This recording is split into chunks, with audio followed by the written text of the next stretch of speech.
justamente lo más resaltante hacer, ¿ok? Porque es lo que justamente les pido que realicen. Bien, el día de hoy, gracias más bien por apoyarme con el tema de clase. El día de hoy lo que vamos a trabajar son fármacos en relación a lo que es la hipertensión arterial. La hipertensión arterial es una patología que corresponde al grupo de enfermedades crónicas, las de daño no transmisible. Entonces, como una enfermedad crónica de daño no transmisible, ustedes lo van a ver dentro de lo que es el primer nivel de atención y también el nivel hospitalario. Por ello, actualmente hemos modificado mucho nuestro esquema terapéutico. Hacemos referencia a que antes ustedes lo máximo que encontraban era enalapril y captopril, manejo como antihipertensivo. Actualmente podemos encontrar los YECAs, que es lo que acabamos de mencionar, y encontramos también fármacos ARA-2 como el losartán, y también encontramos tiazidicos como la hidroclorotiazida. Entonces, dentro de hipertensión, yo voy a conocer cuál es mi guía de práctica clínica, voy a conocer mi esquema terapéutico en relación a qué fármacos emplear para la hipertensión, desde un esquema 1 hasta un esquema más avanzado, más complejo, ¿ya? Entonces, para eso yo tengo que recordar cuál es el manejo fisiológico normal de mi presión arterial, porque voy a actuar en estos receptores, porque estos receptores, al tener un problema, un desequilibrio que se va a dar con el transcurso del tiempo, me va a generar esta enfermedad. Acá nosotros iniciamos con un caso clínico, en la cual te pone que Carlos Gómez, de 58 años, masculino, es hipertenso hace 5 años y además de ello, diabetes tipo 2, ya controlada con metformina, y aparte tiene hiperlipidemia con en uso de atorvastatina. De igual manera, la hipertensión en este caso no viene sola, viene con otras dos enfermedades también crónicas no transmisibles. Carlos Gómez acude a consulta porque siente mareos, fatigas las 2 últimas semanas y refiere se le han hinchado los tobillos, y lo cual tiene dificultad para subir las escaleras.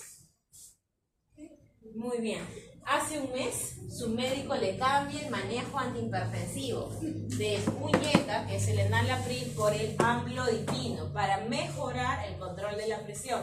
Desde entonces ha notado estos síntomas, mareos frecuentes, especialmente al levantarse de una posición de sentado a acostado, fatiga persistente que afecta sus actividades de vida diaria, edema en los tobillos y pies, y más pronunciados al término del día, latidos cardíacos irregulares ocasionales y dificultad para respirar a esfuerzos moderados. Al examen físico, presión arterial 135/85, aparentemente está controlada con el amlodipino, frecuencia cardíaca 78, respiratoria en 16, temperatura en 36.6. Tiene edema bilateral en miembros inferiores con signo de fovea positivo. ¿Cuál es el signo de fovea? Presionas, hunde. Ruidos cardíacos regulares, no soplos. Pulmones claros en la auscultación, eso es bueno, no hay edemas. Reflejos y fuerza muscular normal. ¿Por qué me es importante complementar esa sintomatología subjetiva del paciente con mi examen físico? Para ver si solamente estoy ante una hipertensión o si estoy ante una hipertensión en este caso complicada. ¿Cuál es la complicación final de la hipertensión? ¿Crisis hipertensiva? Claro, una crisis hipertensiva te genera eventos agudos en relación a descontrol de la presión arterial. Pero ¿a qué me conlleva una hipertensión al término de los años? Por eso es importante tratarla bien para no enlentecer este proceso. Las hipertensiones me generan problemas de arritmia y problemas de isquemia. Y esto, y esto me va a conllevar a insuficiencia cardíaca. Entonces, por eso justamente le evalúan los pulmones, para ver si no hay edema agudo propiamente pulmonar. Queremos ver si es que no hay ruidos agregados. ¿Qué más le están evaluando a este usuario? Los ruidos cardíacos, porque el paciente hacía referencia que sentía latidos irregulares. Sin embargo, a nivel del examen físico no hay soplos y la auscultación cardíaca nos dice que está rítmico. Tercero, nos habla de lo que son los edemas. Los edemas están limitados solamente a tobillos. ¿Por qué? ¿Cuál es otra complicación de la hipertensión arterial? Porque tenemos que recordar y de fisiopato, ¿cuál es? El problema a nivel renal. Entonces me genera unos edemas también, y no solamente a nivel de tobillos, sino también a nivel de lo que son piernas, más marcados, ¿no? La disnea, ¿por qué vimos pulmones? Porque hace referencia que tiene dificultad a esfuerzos moderados. La disnea, según la planificación NIJA, también nos ayuda para el tema de lo que son problemas a nivel cardíaco, especialmente los ICC. O sea, aparentemente el cuadro que él tiene solamente es a nivel de miembro inferior, tobillo, nada más. ¿Cuáles son los síntomas que el paciente presenta? ¿Cuáles de los síntomas presentados por el paciente podría ser un efecto adverso por el uso del amlodipino? Hace un mes que está con amlodipino y hace un mes que empezó con los edemas limitados, porque solamente son localizados en cierta parte de la extremidad inferior al término del día, y también tiene mareos al momento en que cambia de posición, o sea que se levanta y que se recueste. Entonces, la hipótesis. Muy bien. Entonces, nosotros vemos que este cambio, pero la presión, ¿cómo está? La presión está bien, está controlada, pero sin embargo, a pesar que está controlada, ¿qué es lo que ocurre con este adulto mayor? Está presentando eventos secundarios por el uso de ese medicamento. Cuando nosotros hablamos en la primera clase en relación a lo que eran efectos adversos, un ejemplo que les mencioné es el amlodipino. El amlodipino suele causar el tema de los edemas pretibiales. Por eso cuando nosotros usamos este medicamento, informamos a los usuarios. ¿Qué le informamos? Porque si este edema es muy marcado, si este edema es limitante, ¿qué tenemos que hacer? Cambiar el medicamento, por más que la presión esté controlada, porque en este caso el edema y los mareos están que generan en el que afección a sus actividades de vida diaria. Y sabemos que en hipertensión no solamente existen los IECAS, y el amlodipino, ¿a qué grupo pertenece? A los calcio antagonistas. Entonces no solamente existen dos grupos farmacológicos, existen más. Es lo que nosotros vamos a trabajar ahora, ¿no? ¿Qué mecanismos fisiopatológicos subyacentes subyacen a estos efectos adversos? Estos efectos propiamente ya hemos visto cuáles son. Pero aparte de ello, ¿qué otros efectos fisiopatológicos pueden acentuar más este proceso? Si estamos hablando de edemas, estaríamos hablando de lo que es el área sistema renal.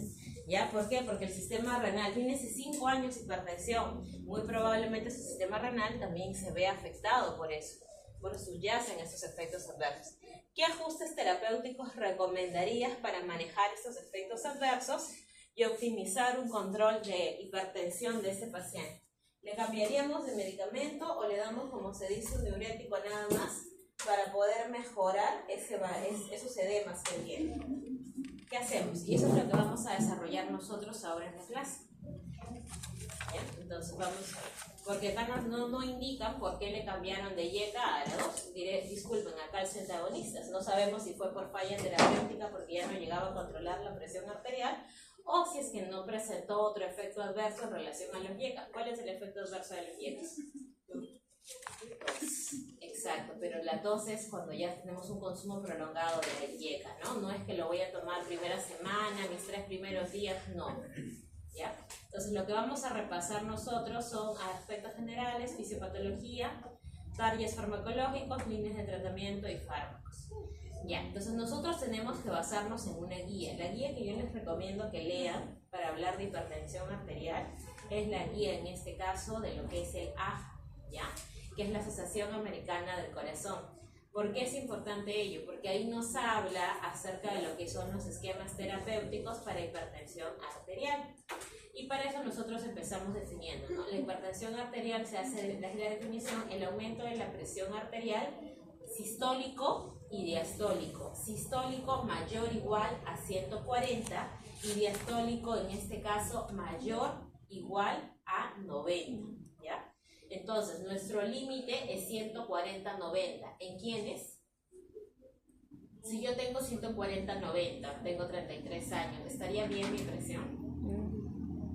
No.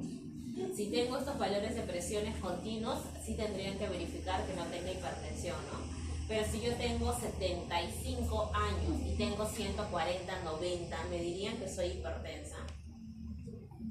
No, es normal, ¿ya? Tengan mucho en cuenta ello, pero cuando ustedes realicen serum y les piden hacer los tamizajes de presión en adultos mayores, van a encontrar esos valores de 140-90, 135-80. Entonces no nos lancemos a catalogar hipertensión, Recién que te dice la definición, mayor a 140, mayor a 90, y tienen que ser presiones consecutivas. Con una sola presión arterial no podemos definir diagnóstico, ¿ya? No obstante, nos dice, ¿qué otro factor tenemos que tener en cuenta en relación a lo que es la hipertensión arterial? Los eventos propiamente de complicación. Es una enfermedad, como les decía, crónica, que va a generar efectos de riesgo en dos clasificaciones. Los cardiovasculares, ¿cuáles van a ser? Los infartos, los ACVs, y los eventos renales, las famosas insuficiencias renales. Y cuando nosotros hablamos de este tipo de evento cardiovascular o renal, cuando las presiones arteriales son mayores en un valor mayor a 115 milímetros en relación a lo que es el valor sistólico, y la presión arterial diastólica es mayor a 75 milímetros propiamente de mercurio, ¿ya? Es ahí cuando, mientras nuestras presiones arteriales son más altas, corremos más riesgo de dañar, como se dice, nuestros vasos, ¿ya? Muy bien. Ahora, dentro de la clasificación de hipertensión arterial, que es otro concepto que manejamos nosotros, tenemos el concepto de hipertensión primaria o esencial y la hipertensión secundaria. En el caso de la secundaria, su nombre lo dice, ¿no? Secundaria, o sea, algún problema de salud secundario me está generando este aumento de presión arterial. Entonces, para yo manejar la presión arterial, además de mejorar la hipertensión, ¿qué tengo que mejorar? El problema secundario que está originando esta presión. En el caso de la hipertensión secundaria, se representa el 5 al 10% de los casos, se manifiesta en personas entre 40 años, y dentro, como se dice, de estas patologías representantes, tenemos enfermedades neuronales, vasculares, endocrinológicas y renales. Por ejemplo, el síndrome de Cushing. El síndrome de Cushing, ¿por qué cursa? Cuando han hecho el seminario de corticoides. Seminario de corticoides, ¿quiénes son? Obesidad central.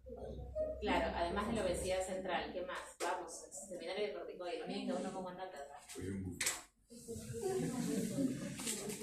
Ya, el aumento de cortisol. Recuerden que si hablamos de hipertensión arterial, hablamos del sistema renina, angiotensina, aldosterona. Y el cortisol, ¿qué te genera? Aumento de la presión. Vamos, ustedes han llevado vamos. Aumento de la presión arterial. Si yo manejo el Cushing, ¿voy a controlar la presión? Sí. Ya, otra enfermedad secundaria. Los feocromocitomas, ya, el síndrome de Cushing, los feocromocitomas. Ahí cuando te pone enfermedades renales, ¿no? Las ateromatosis en lo que son las arterias renales, o las famosas estenosis renales. Ya, si hay problemas a nivel de las arterias renales, claro está, yo voy a tener mi problema de hipertensión secundaria. Resuelvo mi problema de estenosis renal, resuelvo mi problema de hipertensión secundaria.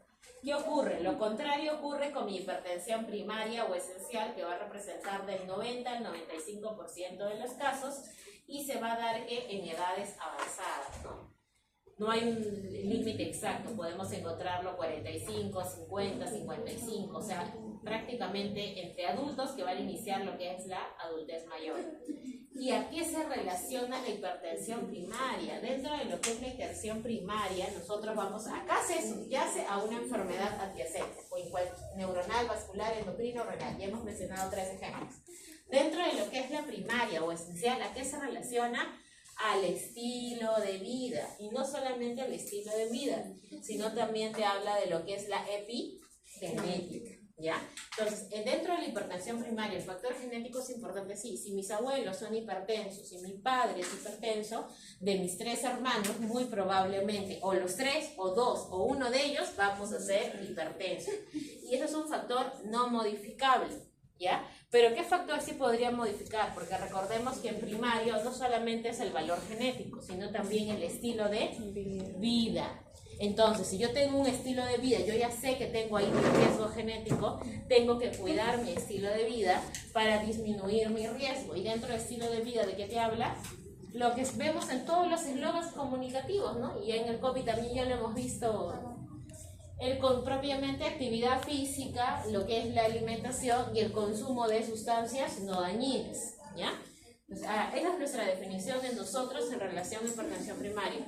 Luego, ¿cómo se produce en este caso? ¿Qué nos dice? La hipertensión arterial genera alteraciones reales, disculpen, alteraciones reales. ¿Por qué hace referencia a alteraciones reales? Porque no solamente vamos a ver alteración en la función del órgano, sino también vamos a ver a nivel anatomopatológico que este órgano cambia su estructura se altera, se modifica, producto justamente de la hipertensión. Entonces genera alteraciones tanto a nivel estructural como a nivel funcional. ¿Qué es lo que ocurre? Se va a dar un aumento de lo que es la presión arterial y esto genera desequilibrios a nivel de todos los vasos. Por eso es que también, ¿qué se daña? El endotelio. Y este usuario en el caso clínico, además, ¿qué era? Diabético. ¿Y qué más era? Tenía hiperlipidemia. Ese endotelio de por sí está... Claro, de por sí tarde o temprano, de por sí va a terminar con eventos, como se dice, de complicaciones. Entonces lo que nosotros tenemos que hacer es enlentecer lo más que podamos estos eventos. Ahora, acá nos habla de lo que es la clasificación de la hipertensión arterial. Ustedes, si se dan cuenta, tienen acá dos guías. Una, que es la Sociedad Europea Cardiológica, que los desagrega mucho más. Y otro, que es el de la AJ. Quédense con la AJ. ¿Por qué la AJ? Porque el MINSA y Exsalud con sus protocolos, porque sí tenemos protocolos, ojo, y yo sí les voy a preguntar de nuestros protocolos nacionales, porque es lo que trabajamos. Sí tenemos protocolos escalonados de hipertensión arterial, y nuestros protocolos actuales se basan del AJ, ¿ya? Entonces, nuestra presión normal, 120, sistólica menor, y diastólica menor de 80. Hablamos de una presión arterial elevada, solo como elevada, de 120 a 129 y menor de 80. Hipertensión estadio 1, de 130 a 139 y de 80 a 89. Y una hipertensión estadio 2, que ese es el diagnóstico con el cual nosotros establecemos, mayor a 140 sistólica y mayor de 90 diastólica. Ya nos quedamos con la clasificación A. Ahora, hay que tener en cuenta que nosotros también tenemos hipertensión ¿en qué? Clasificación de los estados hipertensivos del embarazo, ¿ya? Tenemos según la clasificación nuevamente europea y tenemos acá otra clasificación del año 2018. ¿Cuál es el detalle de lo que es la gestación? Yo tengo que identificar si era una mujer que ya tenía una hipertensión y salió gestando y eso va a acentuar el tema del problema, o si es una mujer que no tenía ningún tema de problemas en lo que es la presión y terminó siendo ¿qué? Hipertensión durante la gestación, ¿no? Y muy probablemente terminando la gestación termine siendo hipertensa, ¿ya?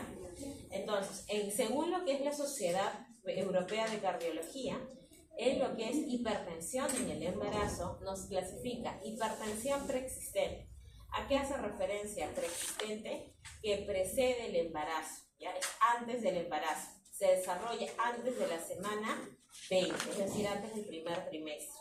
Y va a persistir 6 semanas después del parto y va a continuar la presencia de ¿qué? Proteinuria. La hipertensión gestacional. La hipertensión gestacional es aquella que se va a desarrollar después de la semana 20 del embarazo. ¿Y cuándo se resuelve? A las 6 semanas, ¿ya? Tras el parto. ¿Por qué? Porque fue producto justamente de ese proceso hormonal que se presenta durante la gestación. O sea, vino en la semana 20 y se retira después de 6 semanas. ¿Ya? Muy bien. Y también tenemos otro concepto, que en este caso es la preeclampsia. La preeclampsia es la hipertensión gestacional con proteinuria. Con proteinuria que hace referencia a presencia de proteínas en orina. Por eso las gestantes en cada control prenatal que se les realiza, toma de presión arterial y se les realiza sus evaluaciones de orina, ¿ya? Y en orina no solamente evaluamos infecciones del tracto urinario, sino también evaluamos presencia de proteínas. ¿Y qué más se le hace a la gestante? Además de tomarle la presión arterial, se le evalúa siempre miembros inferiores, ¿ya? Para evaluar también el tema de edema. Muy bien. Perfecto.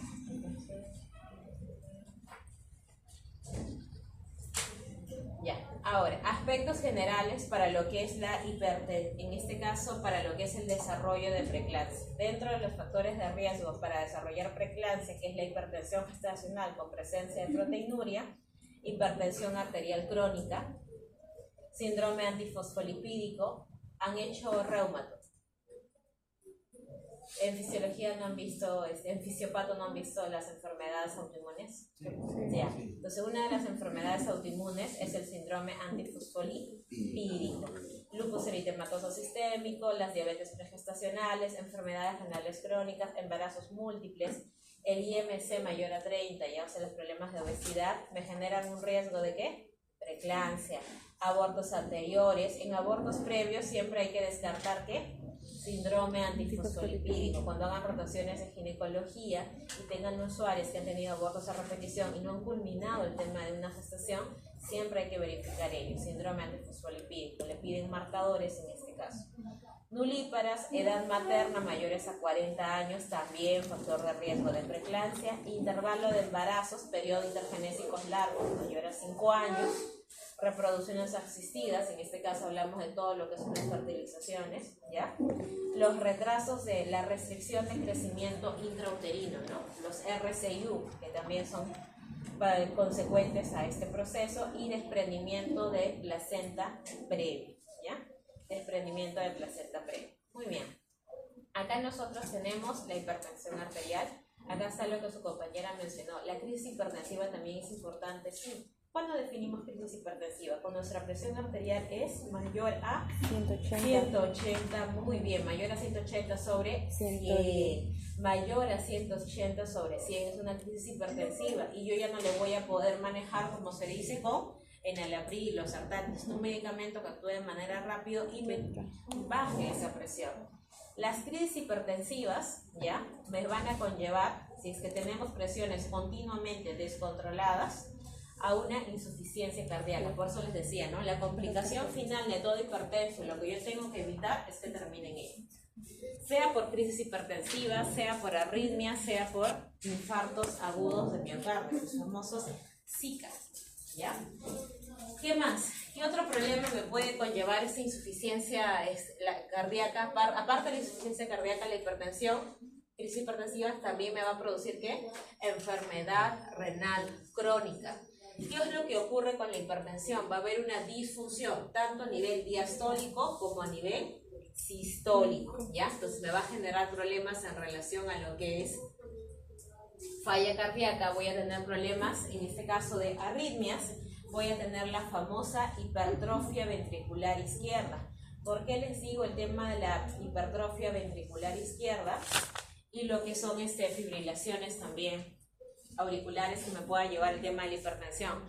Uno de los exámenes protocolares, y eso lo van a ver cuando, bueno, desde cuando han hecho fisiopato seguro lo han visto, los exámenes protocolares que nosotros pedimos para hipertensión arterial mínimo una vez al año, ¿cuál es? Además de pedirle lo que es la toma de presión arterial, además de pesarlo, además de pedirle su famoso electrocardiograma, porque el electrocardiograma nosotros podemos ver esto, fibrilaciones e hipertrofias ventriculares izquierdas. Ustedes van a ver unos famosos índices. Cuando ustedes hagan, no sé si es el día de hoy o la siguiente clase, hagamos en laboratorio electrocardiograma, o dentro de lo que es el curso de exámenes auxiliares están llevando el cajeo cuando hagan cardio, pero sí tenemos que a identificar lo básico en un electrocardiograma, ¿ya? Entonces hay unos índices, si no me equivoco el índice es su color.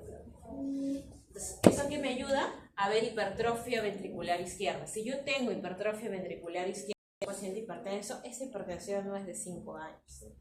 Esa hipertensión tiene más tiempo, o segundo, o es una hipertensión que se ha ido complicando. Eso va a cambiar mi esquema terapéutico, sí.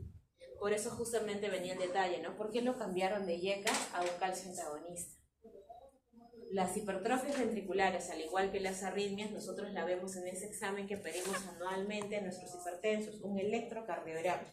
Y si el electrocardiograma me reporta ello, ¿qué es lo que le pido? Un ecocardiograma, que lo realiza el cardiólogo. Y ese ecocardiograma me va a hablar del famoso fracción de eyección. Y ahí esa fracción de eyección también, ¿para qué me sirve? Para agregar o modificar el tratamiento. ¿Qué factor tenemos? acá que nos habla de lo que son los infartos de miocardio. ¿Y cómo se llevan a los infartos de miocardio? Por acá me dice, el infarto de miocardio te lleva ¿a qué? A insuficiencia cardíaca. La RC, insuficiencia cardíaca. Las fibrilaciones auriculares, insuficiencia cardíaca. Hipertrofia ventricular izquierda, insuficiencia cardíaca. O sea, prácticamente, si yo no controlo bien mi presión, voy a terminar en insuficiencia cardíaca. Ahora, ¿cómo yo termino haciendo un IMA? Por los eventos que les decía, ¿no? La ateroesclerosis que vamos a tener nosotros en los vasos. Y esta ateroesclerosis propiamente se va a ver acrecentada, incrementada, ¿por qué? Por la disfunción que va a haber en el endotelio. ¿Y qué otro factor tenemos? La inestabilidad de la placa, porque dentro de los infartos ustedes saben que hay una clasificación. ¿Cuál es? La del ST elevado y la del ST no elevado. ¿Y eso con qué va a tener que ver? Con lo que son las placas ateromatosas. Exactamente.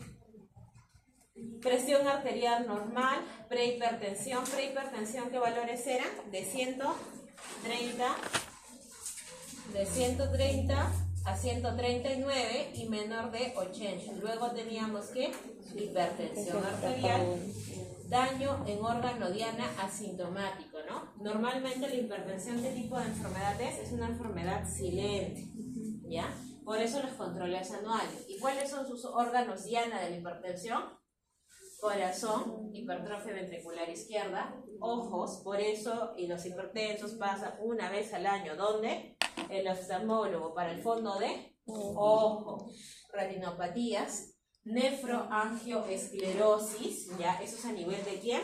De los vasos renales. Por eso al hipertenso, ¿qué le piden? Cada 6 meses el famoso consciente de microalbuminuria para ver presencia de igual manera de proteínas en orina. Y los famosos daños vasculares. Esto es de manera asintomática, lo trabaja de manera leve. Y luego, ¿en qué terminamos? Órgano diana sintomático. Como ya generé cambios estructurales, entonces no solamente lo voy a ver a nivel de laboratorio, sino también lo voy a ver a nivel de síntomas.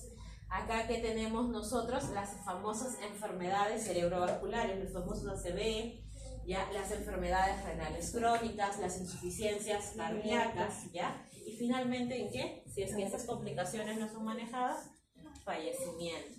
Acá tenemos valores epidemiológicos, es un factor.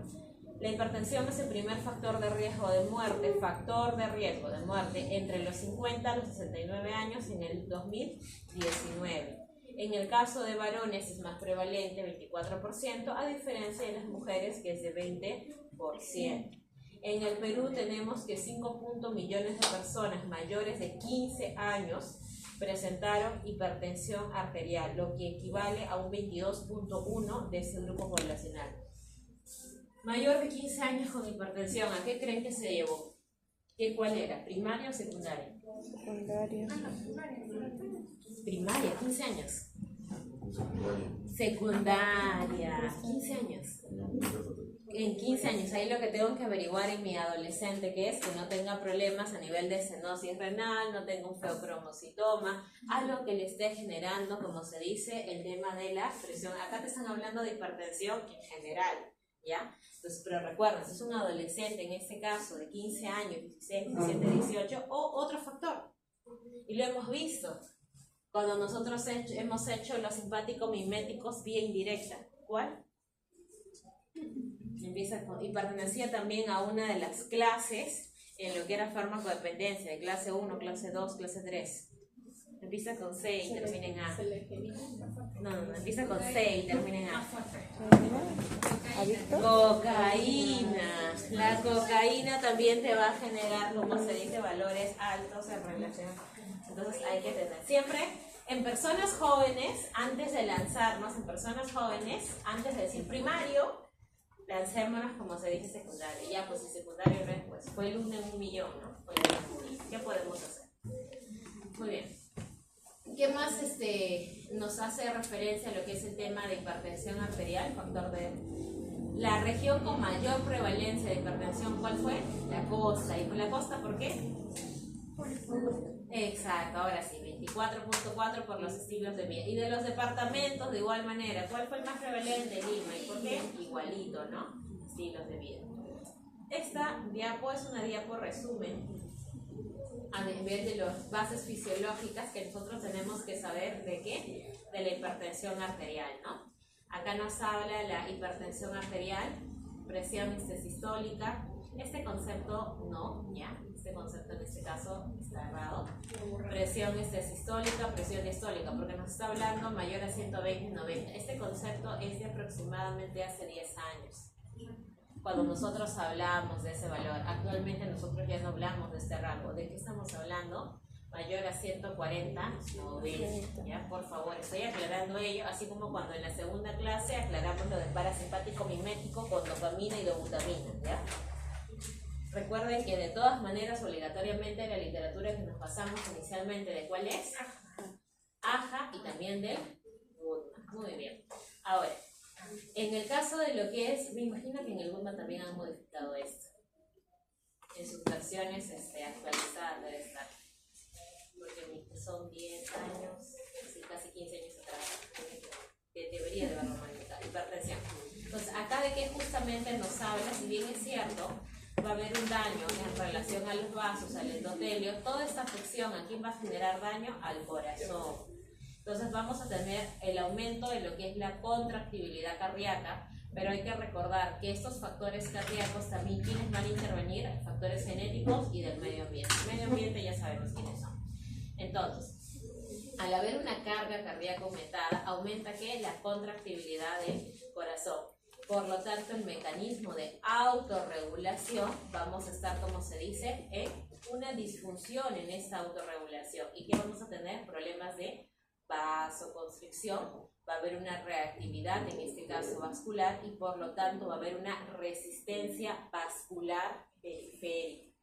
Esta resistencia vascular periférica, ¿qué me va a conllevar? A una hipertensión arterial. Ahora, ¿quiénes en este caso van a favorecer esta resistencia vascular periférica? No solamente vamos a hablar nosotros a nivel de estructura, sino también vamos a hablar a nivel de mediadores, ¿no? Mediadores en este caso, ¿quiénes vamos a tener? Las catecolaminas, el tromboxano, los leucotrienos, endotelinas y los alfa-adrenérgicos. Bien, entonces, aparte de lo que es la autorregularización que va a estar fallada, a nivel de lo que son los vasos, también vamos a tener nosotros otro sistema. Vamos a tener también la presencia, ¿esto de qué es una glándula? Suprarrenal. Entonces, ¿quiénes van a intervenir? La corteza adrenal. La corteza adrenal, ¿por qué influye? Porque tenemos una hormona, ¿no? La famosa aldosterona. Sistema de renina, angiotensina, aldosterona, ¿ya? Y la aldosterona, ¿qué me genera? Aumenta la retención de sodio, por eso la presencia de edemas. Por eso una de las preguntas del caso clínico nos mencionaba qué mecanismos fisiopatológicos subyacen a este problema, ¿ya? Entonces, ese edema no solamente es por el tema del evento del medicamento, porque tendríamos que verificar, por eso nos pedía ello, para verificar si es netamente por el evento del medicamento o si es producto de su propia hipertensión arterial, ¿ya?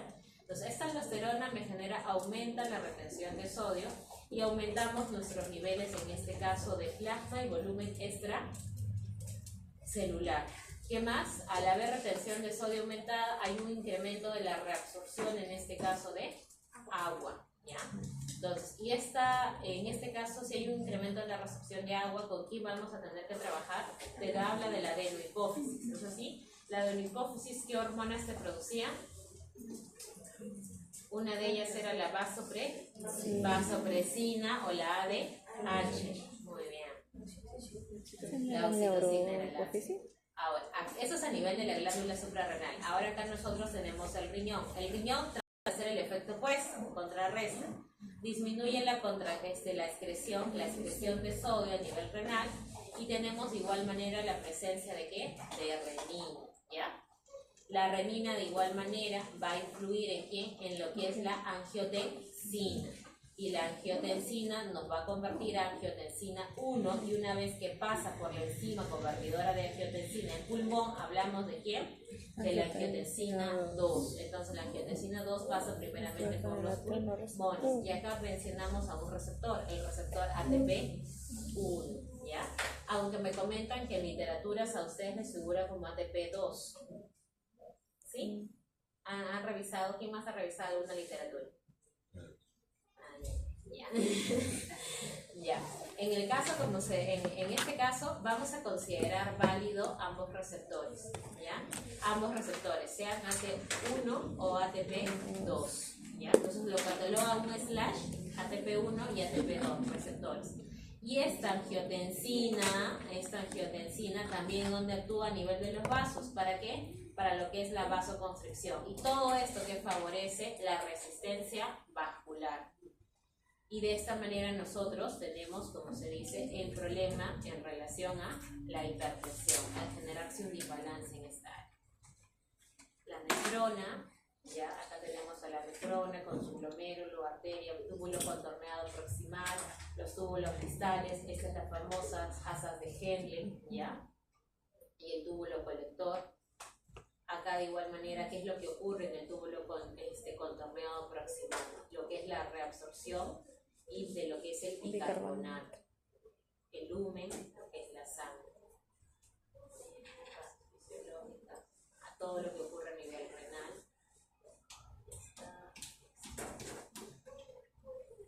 Dentro de lo que es la fisiopatología, nosotros nos habla acerca de del sodio, ¿no? El sodio va a ser un regulador crucial para lo que es el volumen sanguíneo.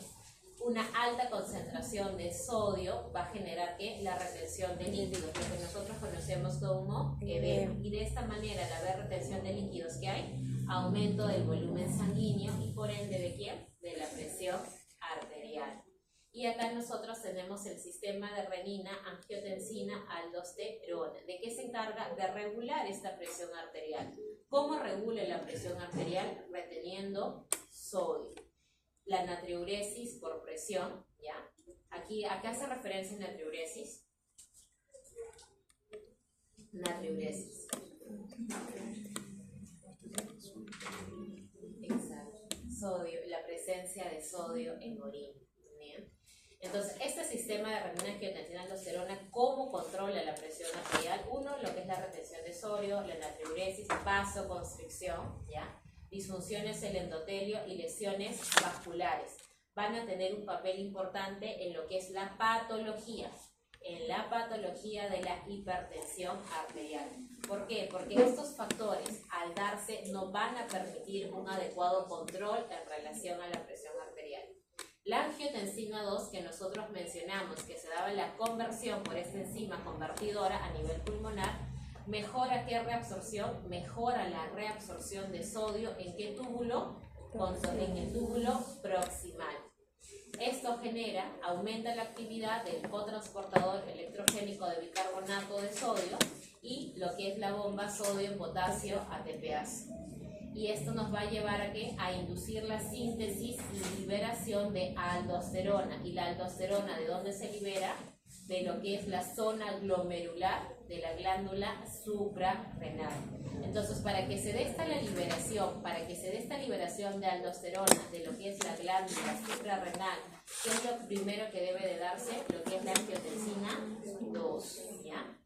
Ahora, la angiotensina 2 de igual manera se va a asociar a una disfunción de lo que es el endotelio y tiene otros efectos. A nivel del endotelio también va a tener efectos profibróticos y proinflamatorios, es decir, va a favorecer que este endotelio mantenga un estado de inflamación, mantenga un estado de daño, ¿ya? Y esto va a generar un aumento del estrés oxidativo y generando lesiones tanto a nivel cardíaco como vascular. Genera lesión vascular, cardíaco y renal. La presencia de ¿quién? De la angiotensina 2. Acá de igual manera tenemos, ¿no? Lo que es la angiotensina, el sistema renina. Esta angiotensina pasa a ser angiotensina 1, enzima convertidora de angiotensina pasa a ser angiotensina 2, enzima convertidora de angiotensina 2, eso lo convierte en otro producto que es angiotensina. Y dentro de lo que es la angiotensina 2 tenemos AT1 y AT2, ¿ya? Dentro de lo que es el AT1, que te va a conllevar a un aumento de la presión, en este caso arterial, aumento de lo que es la presión. ¿Por qué se va a dar? Porque hay una contracción de lo que son de las células musculares, ¿ya? Vasoconstricción sistémica, aumento de la resistencia vascular periférica, ¿ya? inicio de lo que es la aldosterona, la reabsorción de sodio y disminución del flujo renal medular. Y el ATP2, al igual que esta angiotensina, nos va a generar una disminución de lo que es la presión arterial. Efectos antiproliferativos, es decir, trata de neutralizar todo lo producido por el AT1, natriuresis y vasodilatación. De igual forma, la renina, ¿qué efectos tiene? Disminuye la liberación de sodio, disminución renal aferente para lo que es la perfusión, aumenta la actividad simpática renal y aumenta la vasodilatación. Ese es el efecto en relación a renina, ¿ya?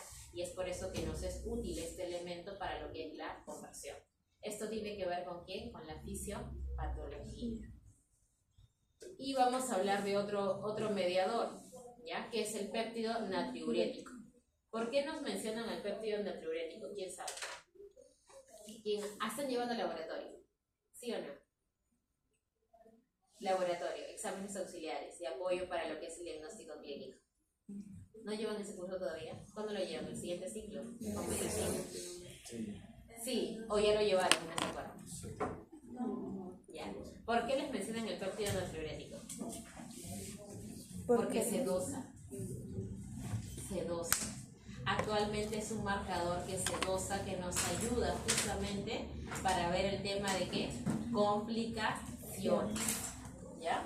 Entonces, el péptido natriurético aumenta lo que es la tasa de filtración glomerular. ¿Y cómo genera este aumento de la tasa de filtración glomerular? Aumentando el tono arteriolar eferente. ¿Ya? ¿Y qué más va a generar? Inhibe la reabsorción renal de sodio por efectos directos e indirectos. Los efectos directos conllevan a la disminución de la actividad, disminuye la actividad de la bomba sodio-potasio TBasa y el cotransportador sodio-glucosa en los túbulos proximales. Y los efectos indirectos, ¿cuáles son? Inhibir la liberación de renina, inhibe la liberación de renina y de aldosterona. ¿Ya? La hipertensión arterial, mediada por la expansión de volumen, la hipertensión arterial en este caso, ¿para qué nosotros empleamos este péptido natriurético? Justamente para evaluar estos efectos en relación a lo que es el sodio, en relación a lo que es la hormona renina, aldosterona y lo que es la expansión de volumen, porque se encarga de contrarrestar el exceso de líquidos. ¿Y cómo lo contrarresta? Por la presencia de diuresis y natriuresis. Bien. El déficit en la síntesis y liberación de esta hormona conlleva ¿qué? Al inicio y mantenimiento de la hipertensión arterial. O sea, el no tener, como se dice, ello nos va a generar el inicio de este problema. Acá nos habla de igual manera de lo que es la aldosterona, que te va a producir lo que es la vasoconstricción, hipertensión, que ya lo habíamos visto. También estamos con lo que es la proliferación de células a nivel del músculo liso vascular, depósitos a nivel de lo que es la matriz extravascular, remodelación del epitelio, fibrosis y aumento del estrés oxidativo. Todo el estrés oxidativo de igual manera nos generaba daño celular y aumento de lo que era la resistencia vascular periférica. De estos receptores, en este caso AT1, el que se relaciona justamente con aldosterona es el que hemos mencionado. Muy bien. Efectos, la aldosterona en este caso vemos que también va a tener efectos en el endotelio junto con el estrés oxidativo. De igual manera los efectos de la angiotensina 2. Los efectos de la angiotensina 2 están mediados por el receptor AT1. Y dentro de estos efectos de la angiotensina 2, nosotros tenemos los siguientes, ¿no? Vasoconstricción arterial y venosa, retención de sodio por la aldosterona, hipertrofia de células vasculares y cardíacas, fibrosis vascular y cardíaca, hiperplasia de los fibroblastos, citotoxicidad en el miocardio, aumento de la endotelina T1, aumento de la vasopresina, ¿ya? ADH, y eso lo vimos, porque justamente se daba el aumento de la vasopresina para contrarrestar el efecto de lo que es la presencia de ¿cuál? Exactamente, para contrarrestar justamente ese efecto de lo que es la expansión de volumen. Muy bien, ¿qué más tenemos? Ya. Acá de igual manera nosotros tenemos las complicaciones que vamos a tener a nivel de lo que es la hipertensión, renina, angiotensina, aldosterona, sistema renal. A nivel cardíaco vamos a tener el péptido natriurético a nivel de lo que es el endotelio, sistema nervioso y también en lo que es el sistema inmunológico, ¿ya? Ahora sí vamos a hablar nosotros a nivel farmacológico de lo que son los fármacos que vamos a emplear.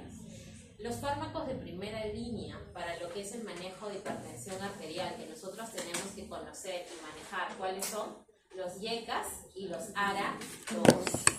Dentro de los YECAS que ustedes tienen que conocer está enalapril, está el captopril propiamente, ¿ya? El linisopril, que también lo han visto como parte de su caso clínico de laboratorio. Y dentro de los ARA-2 que nosotros conocemos, ¿cuáles son? El ibersartán, el losartán, que también lo tenemos, candesartán, el olmesartán, solamente está en la parte privada, ¿ya? El valsartán propiamente y el telmisartán, ¿ya? Entonces, esos fármacos nosotros los tenemos, y especialmente a nivel hospitalario, ¿ok? ¿Cuál es la función de los YECAS y los ARA-2? Más que nada, disminuir la presión arterial. ¿Y cómo disminuye la presión en este caso arterial? Nos hace referencia a que va a actuar en los AT1, ¿ya? ¿Qué es lo que nos va a producir? Vasodilatación, disminuye la liberación de catecolaminas y la liberación de aldosterona. Esto es en el caso de ¿qué? De los ARA-2. Mientras que en el caso de los YECA, ¿dónde va a actuar? En lo que es la enzima convertidora de la angiotensina, ¿ya?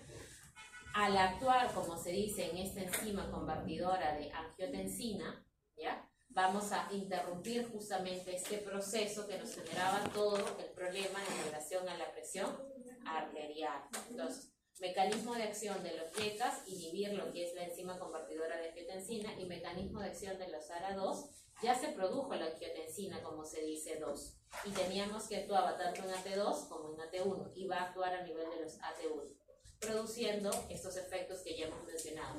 ¿Con qué finalidad? Bajar la presión arterial. Ahora, dentro de los YECA y ARA-2, acá de igual manera nos menciona que los efectos adversos, ¿ya? Dentro de los efectos adversos de los YECA, nosotros tenemos a lo que es la tos, angiodemas de menor frecuencia, ojo con ellos, de menor frecuencia, hipercalemia, ya aumento en este caso de potasio, y lo que es el enrojecimiento. Dentro de los ARA-2, ya, lo que mayormente vamos a encontrar es el angiodema, hipercalemia, hipotensión y el enrojecimiento, el famoso fluido. Acá hablamos más que nada de efectos adversos de cada grupo farmacológico. Otro manejo farmacológico en relación a lo que es la hipertensión arterial, ¿cuáles van a ser? Los diuréticos. Y dentro de los diuréticos yo tengo los diuréticos tiacídicos y también voy a tener los diuréticos tipo ASA, ¿ya? Y también voy a tener los diuréticos ahorradores, en este caso de potasio. Dentro de los tiacídicos, a quien debo de conocer obligatoriamente, ¿quién es? A la hidroclorotiazida, porque los tenemos, ¿ya? Dentro de lo que son los diuréticos similares a lo que es la tiazida, el que debo de conocer, metolazol, ¿ya? Metolazol. Y dentro de lo que es los ahorradores de potasio, ¿ya? Vamos a aprender en este caso lo que es la amilorida, ¿ya? Amilorida. Ya. Ahora, centrémonos en los diuréticos, en este caso tiacídicos. Dentro de lo que son los diuréticos tiacídicos se van a inhibir en este caso la proteína cotransportadora de sodio y el cloro a nivel de la membrana luminal. Van a permitir lo que es la excreción de este sodio, cloro y potasio de forma elevada, y facilitan también la excreción de magnesio. Disminuye por lo tanto la presión arterial. ¿Por qué genera disminución de la presión arterial? A través de la eliminación de ¿qué? De sodio. ¿Y qué habíamos visto que ocurría en la hipertensión? Había una retención propiamente de ello, y eso te generaba también un aumento en relación a la cantidad de líquido, ¿ya? Disminuye la presión arterial. ¿Bajo qué motivo? el cuerpo elimina el sodio y el agua por la orina. Lo que habíamos visto dentro de los mecanismos fisiopatológicos. O sea, lo importante es analizar ello para que podamos recordar este concepto. Entonces, esa es la finalidad de un diurético diacídico. Ahora, dentro de lo que son los ahorradores de potasio, inhiben la reabsorción de sodio por qué túbulo contorneado, en este caso distal, y la porción inicial del túbulo colector. Es decir, prácticamente los ahorradores de potasio van a actuar a nivel de la nefrona en lo que es la parte distal de la nefrona. Es decir, ¿en qué zonas? Túbulo colector y túbulo contorneado distal. ¿En qué proceso? En lo que es la reabsorción de sodio. Y van a generar la reducción del intercambio con el potasio y por lo tanto disminuyen la eliminación. Por eso justamente ahorradores de potasio. ¿Y en quién en todo caso tendría que tener cuidado en el uso de ahorradores de potasio? Teniendo en cuenta esa explicación, ese análisis. Problemas con En pacientes que tengan hipercalemia. En pacientes que tengan hipercalemia. ¿Por qué? Porque si estoy usando un ahorrador de potasio y tiene de base hipercalemia, ¿qué voy a aumentar más? Voy a aumentar más el potasio. ¿Y cuál es el efecto del potasio a nivel del cuerpo, especialmente cardíaco, que genera? Se genera paro. Por eso justamente se monitorea esos. Por eso dentro hay un examen que ustedes van a escuchar, que es el famoso AGA electrolitos. El AGA electrolitos se encarga de medir bicarbonato, sodio, cloro y potasio. Y hay márgenes, como se dice, para nosotros hablar de lo que es hipercalemia, ¿no? Cuando tenemos valores mayor a 5, en este caso del potasio, tenemos que tener en cuenta. Ahora, aquel estudiante que mencionó diabetes también es bueno. ¿Por qué? Porque cuando nosotros tenemos pacientes con hipercalemia, lo que usamos para bajar, en este caso, lo que es el potasio, son soluciones de dextrosa. Porque la dextrosa justamente te permite bajar, en este caso, lo que es el potasio, ¿ya? Entonces, en los ahorradores de potasio, con quien yo tengo que tener, como se dice, cuidado, en este caso, es con ese grupo de pacientes. ¿Y dónde voy a encontrar estos pacientes con hipercalemia? En pacientes que tengan, por fin, insuficiencia renal. Por eso, en mis pacientes con insuficiencia renal, yo tengo que usar con mucho cuidado, ¿quién? Los diuréticos, porque propiamente esas nefronas ya están deterioradas la mayor parte. Igualmente con un diurético diacídico, ya, porque en el caso del ahorrador de potasio lo representa el potasio, y en los diuréticos diacídicos, ¿quién lo representa? Sodio, ya, lo representa el sodio. ¿Quién me saca de dudas? A ver, si no me equivoco es espironolactona. Ahorrador de potasio es espironolactona.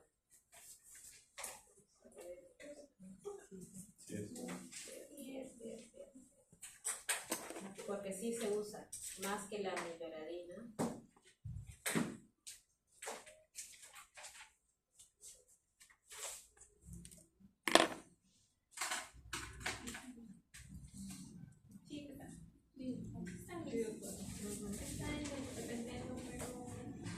Es un ahorrador de potasio. Ya está. Mi memoria no está mal. Muy bien. Entonces, dentro de los ahorradores de potasio, aparte de lo que es la amilorida, al que tiene que conocer es la espironolactona, porque la espironolactona lo usamos en tabletas y lo van a ver en recetas en pacientes hipertensos más y 60. Pacientes hipertensos más y 60. Se usa actualmente. Diurético diacídico va de la mano con qué grupo de fármacos, por eso es que lo pusieron debajo de los YECA y ARA2. Yo puedo usar un losartán más una hidroclorotiazida. Yo puedo usar un enalapril más un diacídico.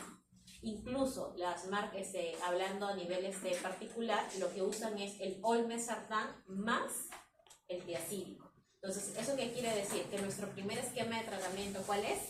YECA y ARA2. Mi segundo esquema, ¿cuál sería? Sería YECA más ARA2 más un diurético diacídico, ¿ya? Más un diurético diacídico. Ahora, dentro de diuréticos hemos visto los diacídicos, los ahorradores de potasio. Nos falta uno que les dije, el diurético ASA, que era la furosemida. Entonces, dentro de los diuréticos ASA, con quien yo me quedo es con furosemida y torsemida. mida. Ambos los tenemos, ¿ya? Pero el que más usamos en este caso es la furosemida. Es un buen diurético y que actúa bastante rápido. ¿Cuál es el mecanismo en este caso de acción? ¿Cuál es su target? Inhibe el transporte de sodio, potasio, cloro de la membrana luminal al combinarse en unión con el cloro. De igual manera, inhibe el transporte de los iones que hemos mencionado, de sodio, potasio y cloro, y también que se reabsorba a nivel de lo que es calcio y magnesio, ¿ya? Entonces, más que nada, el diurético basa, ¿cuál es su mecanismo de acción? Inhibición de transporte. 3 electrolitos, sodio, potasio y cloro, y también la reabsorción de ¿quién? Calcio y magnesio. No hemos preguntado esto. Los diuréticos ASA, ¿dónde actúan? En la rama ascendente del asa de Henle. Rama ascendente del asa de Henle. Los diuréticos tiacídicos, ¿dónde actúan? En los túbulos distales. Y los ahorradores de potasio en el túbulo colector, ¿ya? Eso también es. Esto sería pregunta en el caso nosotros preguntamos, así como ejemplo, ¿no? Preguntamos, escriba la farmacodinamia y su target de la hidroclorotiazida, por ejemplo. ¿Recuerdan su evaluación? Ya, igualito. Mencione la farmacodinamia y target de la hidroclorotiazida. Target sí, obligatorio tenemos que. La anidrasa carbónica, ¿ya? Inhibidores de la anidrasa carbónica, acetosolamida, ¿ya? También se emplean, pero no lo usamos tanto. ¿Dónde se emplea más? ¿Qué patología vimos en la segunda clase? ¿Quién se acuerda? Segunda clase, cuando hablamos nosotros de los simpáticos y parasimpáticos, vimos una patología ejemplo. Exacto. Muy bien, glaucoma. No lo usamos tanto como se dice en hipertensión, pero sí pertenece al grupo en relación a lo que es diuréticos, porque también te actúa, ¿no? A nivel lo que es del sistema renal y en la nefrona. Pero ¿en qué patologías? Así como hay crisis hipertensivas, también nosotros tenemos crisis en relación a lo que es el aumento de la presión ocular, ya en relación a lo que es el glaucoma, ¿ya? Entonces es importante de igual manera, porque esta patología va de la mano también con pacientes hipertensos. En pacientes con glaucoma, con crisis, un fármaco que emplean es la anidrasa carbónica, en este caso la acetazolamida, para lo que es manejo aparte de las gotitas, y con eso le vuelven a tomar la presión y observan que la presión ha disminuido, ¿ya? Inhibidores de la anidrasa carbónica, acá tenemos como representante acetosolamida, protocolo de manejo en crisis de glaucoma. El INO lo utiliza, ¿ya? Por eso justamente se les hacía mención. Y ustedes saben que el INO es el Instituto Nacional de ¿qué? Oftalmología. Muy bien. Inhibición ¿en qué consiste? ¿Dónde actúa? A nivel del túbulo proximal. Inhibe la anidrasa carbónica en lo que es la membrana luminal y citoplasmática del túbulo contorneado proximal. Con eso disminuye la producción de hidrógeno, ¿ya? CO3 en este caso, y también va a disminuir la reabsorción, de sodio. Disminuye que el sodio se reabsorba. Justamente, ¿por qué no queremos que se reabsorba el sodio? Porque no queremos generar el aumento de sodio, porque si hay aumento de sodio hay aumento de lo que es la retención de agua, y lo que me va a conllevar ¿a qué? A una diuresis, ¿ya? Entonces, los inhibidores de la anidrasa carbónica también pertenecen al grupo de diuréticos, no generan diuresis, actúan en el túbulo proximal, disminuyen la reabsorción de sodio, es lo que nosotros tenemos que manejar. ¿Y cómo se da esta disminución de la absorción de sodio? Inhibiendo, justamente acá lo pone, ¿no? Inhiben la anidrasa propiamente carbónica en la membrana luminal y citoplasmática. Ahora tenemos acá también otro tipo de diuréticos. ¿Alguien se toca?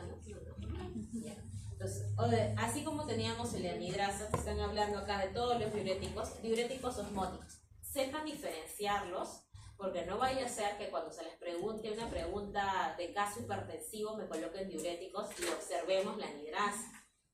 O que me pongan manitol, por ejemplo. Ustedes revisan todas las guías, no van a encontrar como manitol, manejo hipertensivo. Ojo, ¿dónde empleamos el manitol? Porque también es un diurético, pero de tipo osmótico. Se utiliza en ciertas patologías.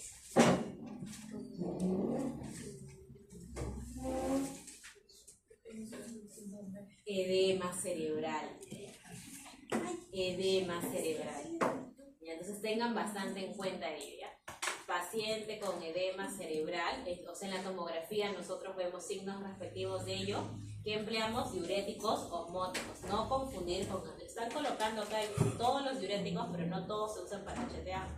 El diurético osmótico, ¿en qué trata? Inhibe la reabsorción de agua en el túbulo contorneado proximal y la rama descendente del asa de Henle, ¿ya? Entonces, hasta acá tenemos dos diuréticos que van a actuar a nivel del contorneado proximal, el osmótico y de la anhidrasa carbónica. ¿De en qué va a consistir este manejo? En expandir el volumen del líquido extracelular, disminuye la viscosidad sanguínea, inhibe la liberación de renina y aumenta la excreción urinaria de todos los electrolitos mayormente. Sodio, potasio, calcio, magnesio, bicarbonato y fosfato. ¿Ya? Diurético osmótico. Aumenta la excreción urinaria de todos los electrolitos, disminuye la viscosidad en la sangre, inhibe la liberación de renina. Al no haber renina no va a haber ciclo propiamente. Expande lo que es el volumen a nivel de lo que es extracelular. Representante, aquí está el famoso manitol y que también es parte de lo que son las claves obstétricas, ¿no? Porque se utiliza cuando hay problemas, especialmente en dónde se emplearía el manitol. De las claves obstétricas yo también les mencioné a ustedes, habían tres, la amarilla, la azul y la roja. La roja era en relación a pérdida de volumen, que eran los famosos shocks hipovolémicos. La azul tenía que ver con lo que eran infecciones, ahí hablamos de shock distributivo, sepsis, y obviamente va a haber antibióticos. Y la azul, en este caso, era la de preeclampsia. Y en la de preeclampsia, ¿qué ocurre cuando la gestante hace eclampsia? Porque ahí encontramos nosotros el sulfato de magnesio o el alfa-metil-dopa. Pero ya, lamentablemente no nos pasó eso con él. Nos pasó, como se dice, una eclampsia, que es cuando hay daño a nivel cerebral, ¿no? La paciente está propiamente convulsionada, está no consciente. ¿Qué van a encontrar ahí en esa clave azul? Manitol. Exacto, van a encontrar manitol. Por eso es que esa clave azul tiene manitol, porque tiene edema cerebral. La eclampsia es serio, edema cerebral. Diurético osmótico. Cuando ustedes ya hagan a partir del siguiente ciclo sus rotaciones, dense el tiempo y vayan, revisen y van a ver que todo lo que les he mencionado lo van a encontrar y van a entender ya el por qué. Y por qué ya está preparado, porque de ocurrir solamente utiliza. Nada más. Ahora, hasta aquí nosotros terminamos ¿con quién? Con los diuréticos. De hipertensión, ¿con qué diuréticos me quedo? Ahorrador de potasio, tiacídico y ácido. Los otros dos ya hemos mencionado en qué patologías los vemos. En hipertensión también hemos hablado de YEC ahora 2. Ahora de aquí nos toca hablar de los beta bloqueantes. ¿Conocemos a los beta bloqueantes? Sí, son los simpaticolíticos, ¿ya? Especialmente ¿de qué vía? Directa, muy bien. ¿Y especialmente en qué receptor? Vamos. Metoprolol, carvedilol, ¿quién más estaba? Bisoprolol, ¿quién más estaba? Atenolol, muy bien. Aquí vamos a ver nosotros a todo ese, por eso les decía que esos simpaticolíticos nosotros teníamos que conocerlos, como se dice, obligatorios. Van a actuar en beta 2 y en beta 1, porque dentro de los beta bloqueantes nosotros teníamos aquellos que eran selectivos y aquellos que eran no selectivos. ¿Quiénes eran no selectivos? La beta-lol y carvedilol. Por eso les decía, no se olviden de esos dos, y les volví a repetir. La beta-lol, carvedilol, en beta, como en aparte de beta 1 y beta 2, en beta y en alfa, exacto. Mientras que bisoprolol, atenolol, metoprolol solo actúan en beta, ¿ya? Solamente actúan en beta. Entonces, otro factor que nosotros vamos a emplear para el manejo de la hipertensión, ¿quiénes son? Nuestros beta bloqueantes. Aquí vemos sus receptores propiamente a nivel de los beta. Acá están los selectivos y los no selectivos. Dentro de lo que son los selectivos, atenolol, bisoprolol, metoprolol y nebivolol. ¿Y tenemos los 4? Sí, los tenemos.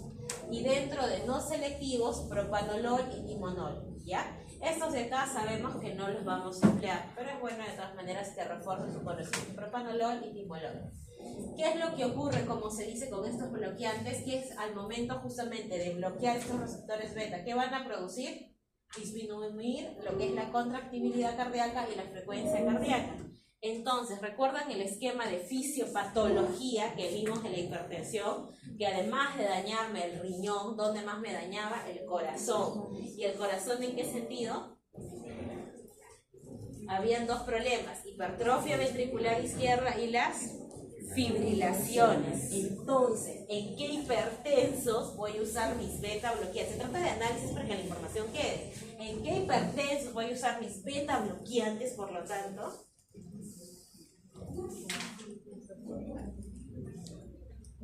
Hipertensos que tengan además un problema de arritmia, exacto. ¿Y en qué otro grupo de pacientes? Si ya, por ejemplo, soy hipertenso y me dio un infarto, ¿cómo va a quedar mi corazón? ¿Con problemas a nivel de la frecuencia o no? Sí, probablemente tengo una arritmia. Entonces, ¿en dónde más lo voy a usar? En pacientes post-infartados. Y para eso yo necesito saber qué. Mi caso clínico. Por eso a ese usuario no le cambiaron, no le colocaron ni diurético, ni tampoco le colocaron un beta bloqueante. Ya no le colocaron a ese usuario un beta bloqueante, porque según su antecedente decía que tenía hace 5 años, y según su examen físico, su corazón tenía soplos cardíacos dentro de lo normal y no tenía soplos y la frecuencia cardíaca estaba dentro de lo normal. No le encontraron problemas adicionales. ¿Ya? Entonces, al no tener problemas adicionales, ¿ese usuario es candidato a un beta bloqueante? No, no es candidato a un beta bloqueante, ¿ya? Entonces hay que cambiar, ver por qué otro fármaco le ponemos, pero eso sí hay que tener en cuenta ellos sobre los beta bloqueantes.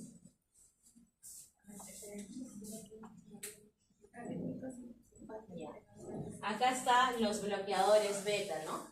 Fármacos utilizados, si bien es cierto lo que les dije, antiarrítmicos, antiaginosos, ¿ya? Y van a producir igual de forma posterior lo que son los factor antihipertensivo. Hemos llegado al tema de que se usa como antiarrítmicos y como antiaginosos antes de ver esa lámina, porque se trata de analizar. ¿Dónde también lo podemos usar? En esos pacientes que tienen esos famosos dolores de pecho, ¿no? Que les duele, que les molesta, que sienten que se oprime, que va y viene. ¿Qué usamos? Beta bloqueante. Muy bien, su mecanismo propiamente de acción bloquea, en este caso, lo que son los receptores beta. Acá de igual manera, nosotros que vamos a evaluar las acciones de los beta bloqueantes. Vasodilatador, estabilizador de la membrana, controla la frecuencia cardíaca, inhibe lo que es la liberación de renina. Al inhibir la renina, todo el ciclo. ¿Cuáles son sus propiedades farmacocinéticas y dinámicas? Cardioselectivos. ¿Son? Sí lo son, porque habíamos hablado que son de qué vía directa y específicamente mencionamos a 4. Bisoprolol, metoprolol, levoprolol, estos 4 de acá, que eran atenolol, super selectivos. Muy bien. Estabiliza membrana y liposolubilidad y bloqueo alfa asociado. ¿A quién creen que se refieren a bloqueo alfa asociado? A labetalol y a carvedilol. Son los 2 únicos que tienen el bloqueo alfa asociado. Bloqueo alfa asociado son labetalol y carvedilol. Y acá nosotros tenemos la clasificación, lámina 25. Lámina 25. Lámina 25, tener en cuenta para lo que es el parcial. Su hipertensión viene porque viene. Clasificación de los beta adrenérgicos. Los no selectivos, ya lo saben, no lo vamos a volver a mencionar.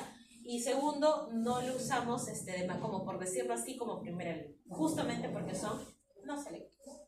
Los que vamos a emplear, ¿dónde actúan? ¿En qué receptores? En receptores beta 2.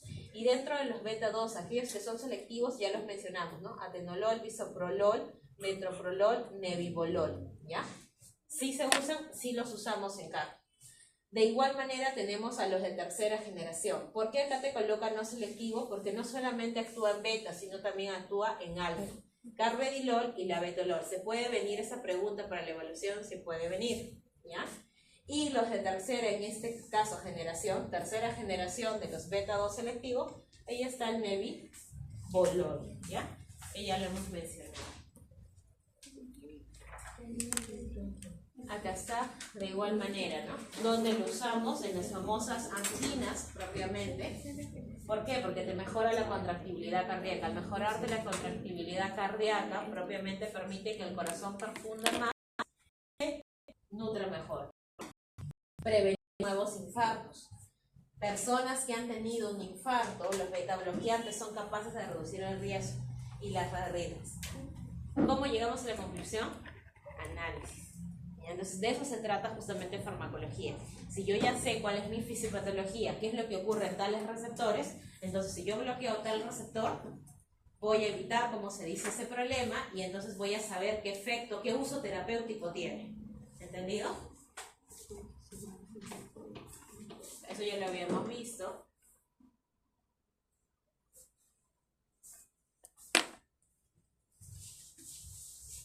Hipertensión arterial, solos o en combinación con otros fármacos, en esas complicaciones, miocardiopatías hipertróficas.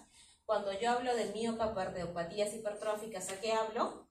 Hipertrofia ventricular izquierda, y para eso que necesito un electrocardiograma y también necesito lo que es mi ecocardiograma, porque me habla de la función ventricular.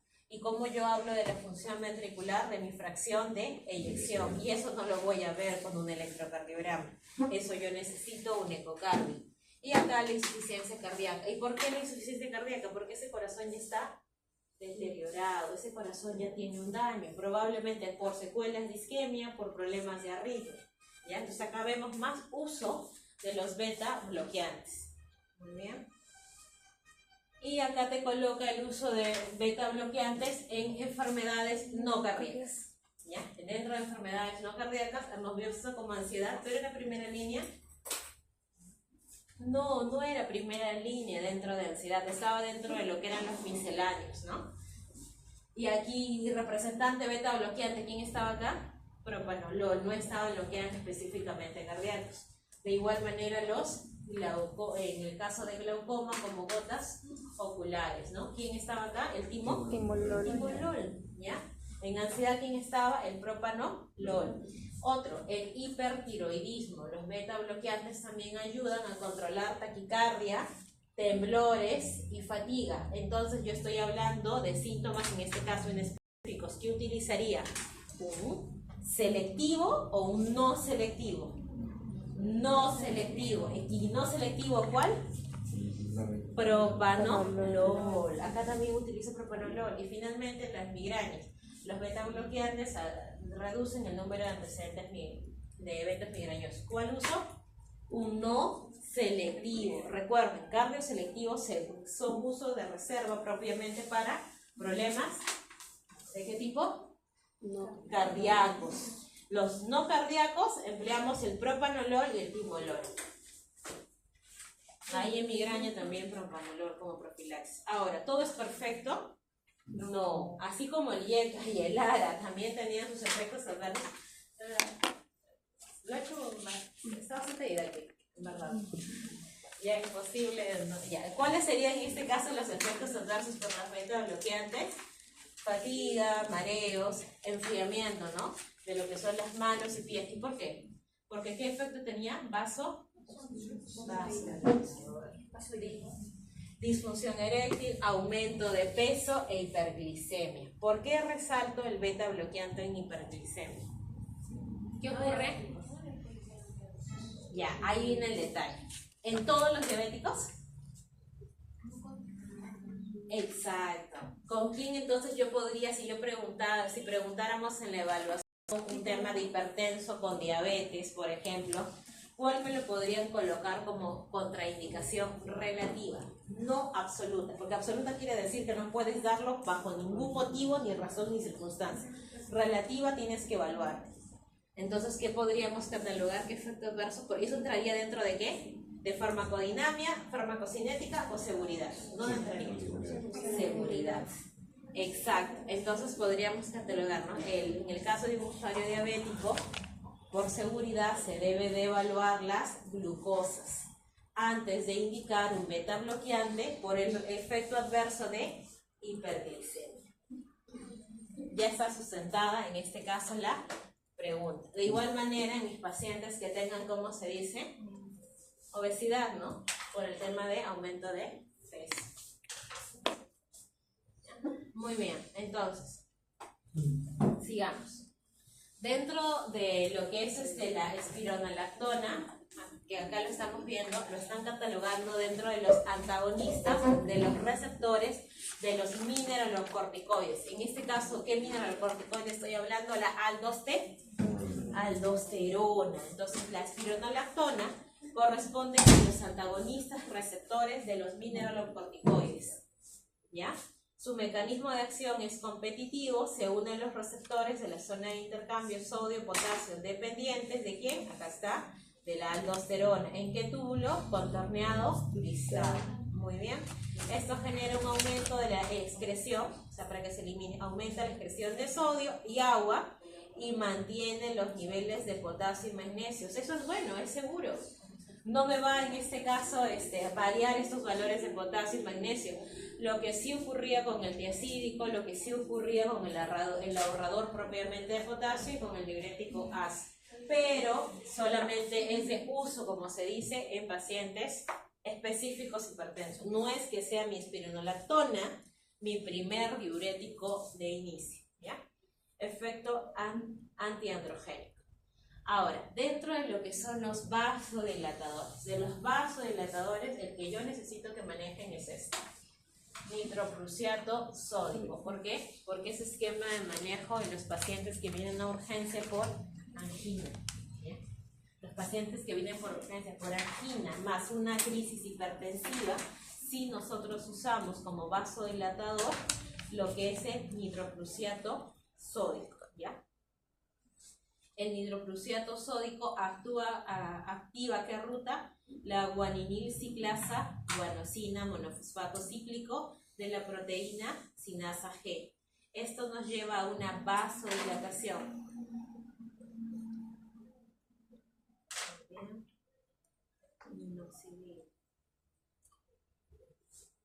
Minoxidil no lo uso. El minoxidil, más que nada, efecto dermatológico. Lo utilizan para otros factores. Vasodilatador, nitroprusiato. Y ahora sí, nuestra respuesta, ¿no? Nuestra respuesta. Targets farmacológicos.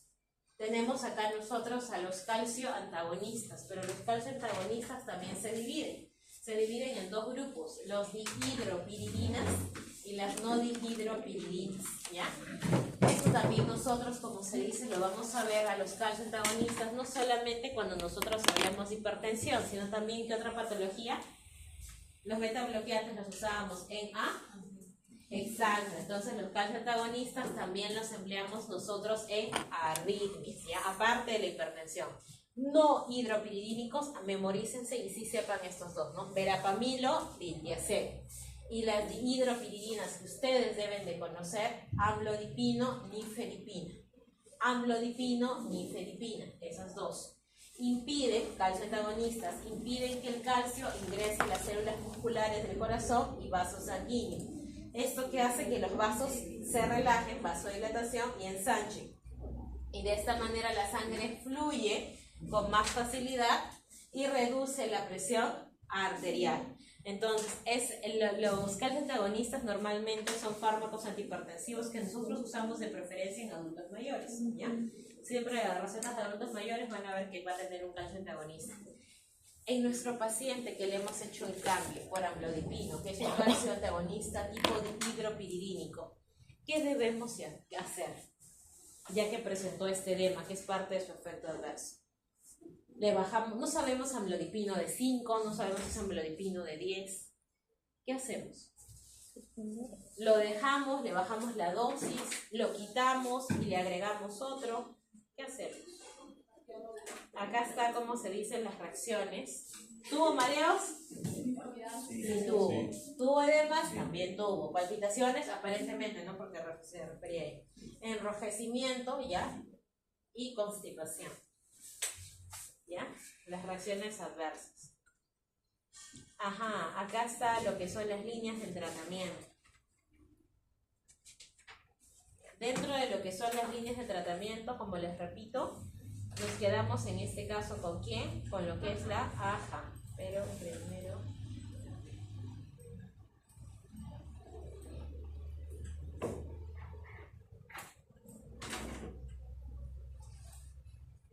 Ya.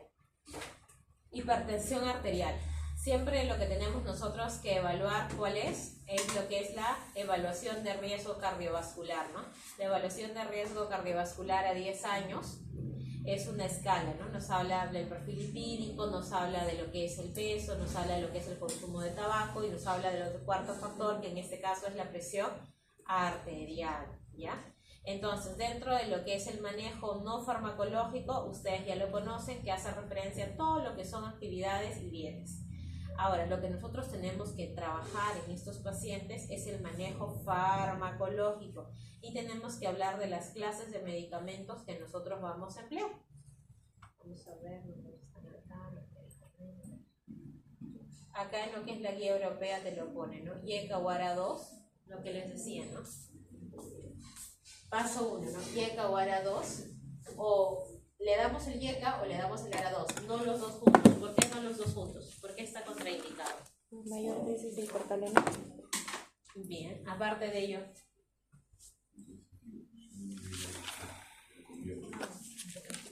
Exacto, porque compite por un sistema de renina, angiotensina, aldosterona. Si bien es cierto, uno actúa en ATP y otro actúa a nivel de renina, pero ambos están actuando en un mismo sistema. Por ello, no se mezcla un YECA con un ARA2. Pueden colocarlo también como parte de sus respuestas en su caso clínico. Se contraindica el uso de YECA o ARA2, si pueden y es válido, ¿ya? Más, en este caso te cataloga calcio antagonista. Puedes usar un YECA con un calcio antagonista, puedes usar un ARA2 con un calcio antagonista, o puedes usar un YECA con un diurético o un ARA2 con un diurético. De esta lámina lo que yo necesito trabajar es el primer step de tratamiento. El primer step de tratamiento puede ser monoterapia. Monoterapia YECA o ARA2, ¿ya? Dentro del primer tratamiento, además de monoterapia, y más está la terapia dual. La terapia dual son dos fármacos. YECA más calcio antagonista, ARA2 más calcio antagonista, o YECA más diurético, o ARA2 más diurético. ¿Entendido? ¿Ya? Esas son las mezclas que nos están indicando. ¿Cuáles en este caso? Nuestras dosis de inicio nos indican que podemos emplear con dosis iniciales o dosis bajas. Y finalmente podemos darle una dosis completa, ¿ya? Ahora, en el caso, como se dice, que nosotros estamos observando acá, por ejemplo, acá como ese segundo step, como step triple, nos está hablando de usar ¿qué? Un YECA o un ARA2, cualquiera de los dos, pues no juntos, más un calcio antagonista, más un diurético. Entonces, de un esquema de monoterapia, de un esquema de terapia dual, estoy pasando a un esquema de triple terapia, que es el YECA o el ARA2, más el calcio antagonista, más el diurético. Pero ¿qué tengo que tener en cuenta? En este caso, lo que son las presiones, como se dice, arteriales, ¿no? Si estoy hablando de presiones arteriales que se están manteniendo mayores o iguales a 140, a pesar que estoy usando dos fármacos, tengo que adicionarle uno. Y la pregunta es, ¿dónde están mis beta bloqueantes? Acá te pone, considerar beta bloqueantes en cualquier escalón. Primero, segundo, tercero, cuarto. En cualquier escalón, siempre que haya indicación específica de ICC, fibrilación auricular o embarazo. Tenemos fármacos entonces también antihipertensivos, seguros en la gestación. Sí, ahí tenemos lo que son los beta bloqueantes. Embarazo actual o planeado. ¿Ok? Entonces hay que tener en cuenta ese detalle. O sea, los beta bloqueantes también yo puedo usarlos, pero no hay un step específico. No es mi step mono, no es mi step dual, ni mi step triple. Yo tengo que ver cuándo iniciarlo siempre y cuando tenga esos criterios. Si no tengo el criterio de ICC, no tengo el criterio en este caso de fibrilaciones, no tengo el criterio de gestación, lo sigo guardando de reserva, ¿ya? Ahora, finalmente, tenemos nuestro último step. El último step es una terapia triple, en este caso, plus. ¿Por qué le dominan plus? Porque voy a usar YECA o ARA2, cualquiera de estos, más calcio antagonista, más un diurético, más ¿quién? Espironolactona. O sea, y esta es la misma cantidad que hasta ahora tenemos, de 25 de 50. Este cuarto, las alternativas espironolactona como cuarto fármaco.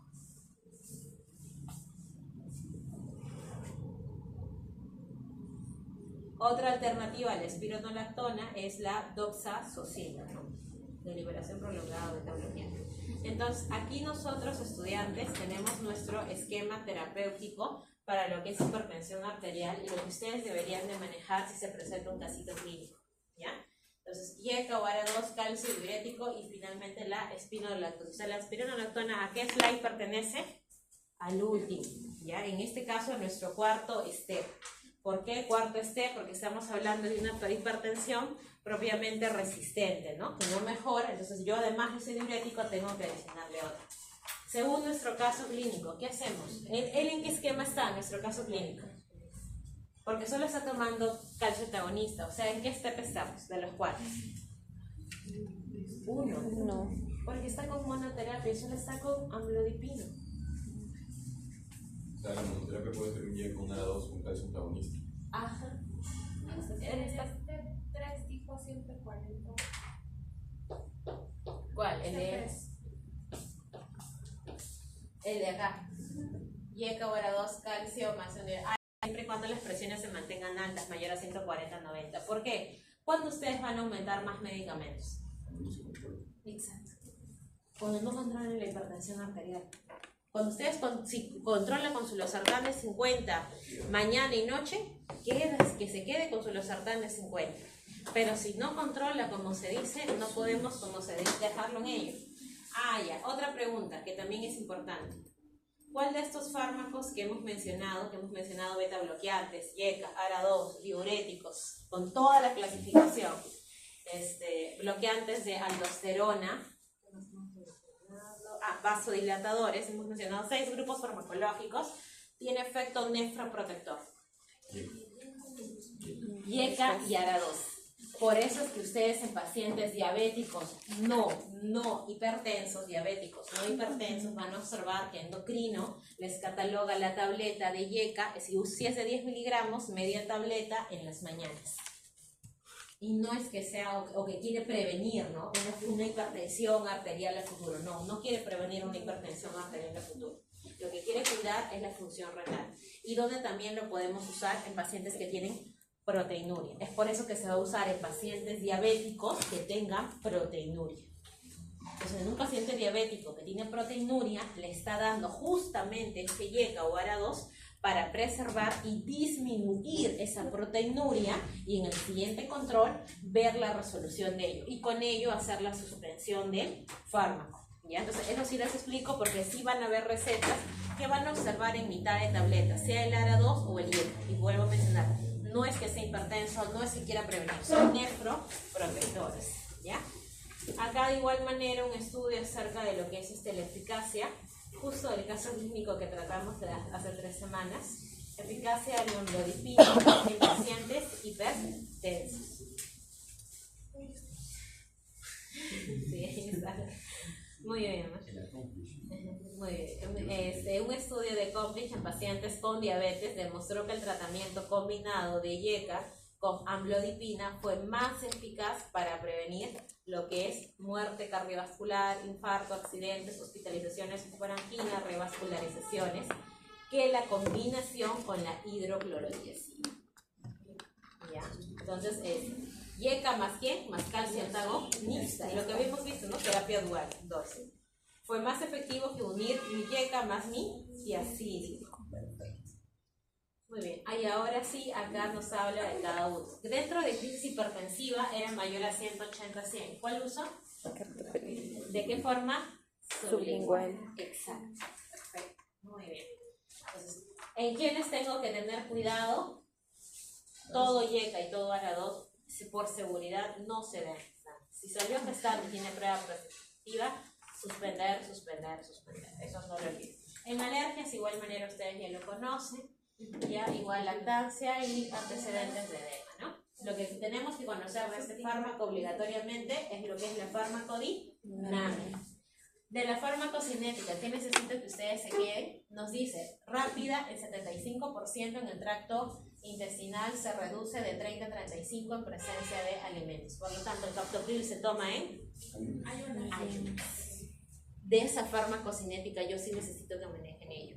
Porque los pacientes, hay algunos que usan, el captopril por si acaso, si lo quieren usar como terapia de hipertensión, es decir, como terapia horaria, ¿cada cuántas horas se da? Si lo quieren usar, suponiendo el caso que no tengan enalapril, no suponiendo el caso que no tengan enalapril, no tengan losartán, solamente tienen ello, ¿cómo se usa? 24. 8. Si lo van a dar cada 24, no estamos haciendo, ya no estamos controlando la presión, ¿ok?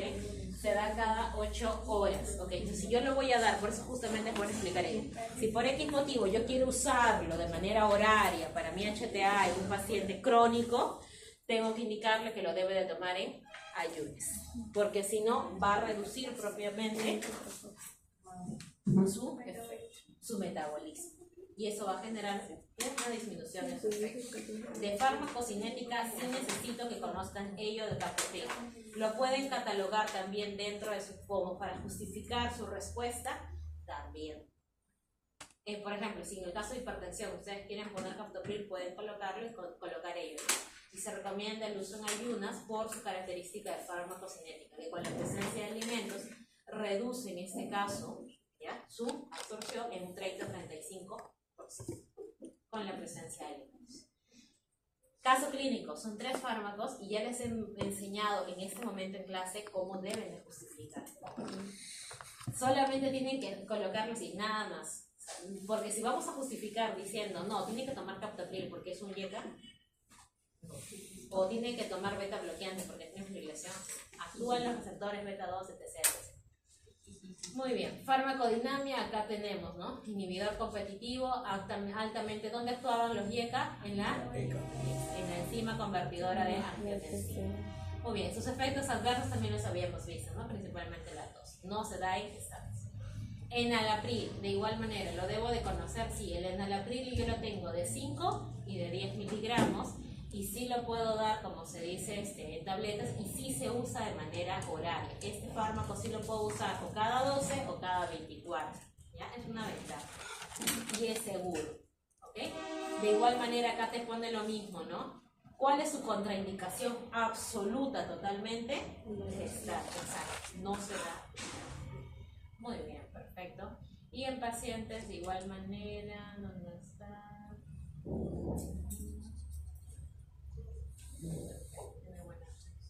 Losartán también viene de 50 miligramos, igualito.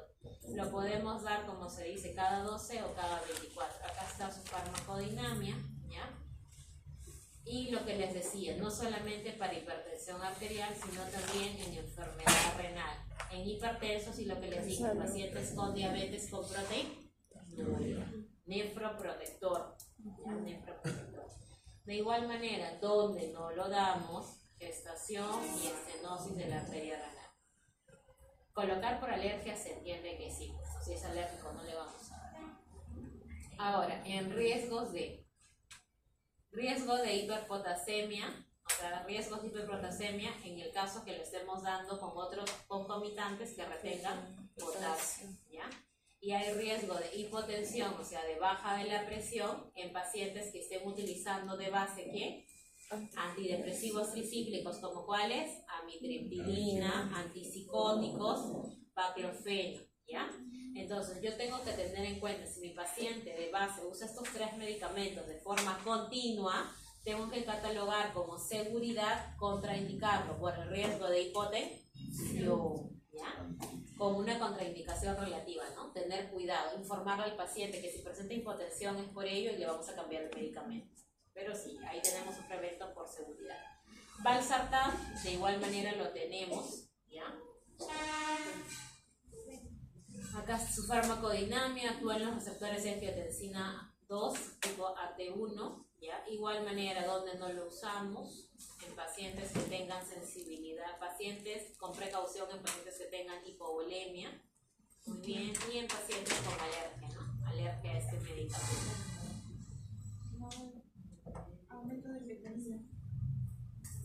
Ibersartán viene el valsartán venía de 80 miligramos. En el caso del ibersartán, el valsartán es otro. Así como los alimentos retrasaban lo que era el captopril, el valsartán también se ve retrasado, ¿ya?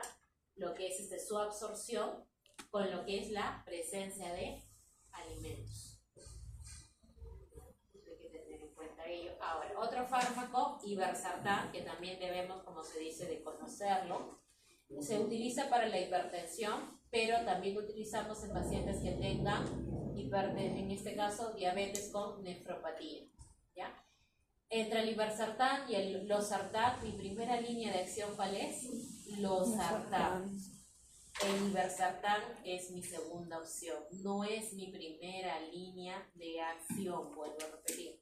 El ibersartán es mi reserva, viene de 150 miligramos. El manitol, que también ustedes ya lo conocen, ya lo hemos visto, ¿verdad? Los usos eran diurético de tipo mótico, reduce la presión, por eso les decía, ¿no? Edema. Le reduce la presión intracraneal con la barrera hematoencefálica intacta, generando de lo que son la diuresis, ¿no?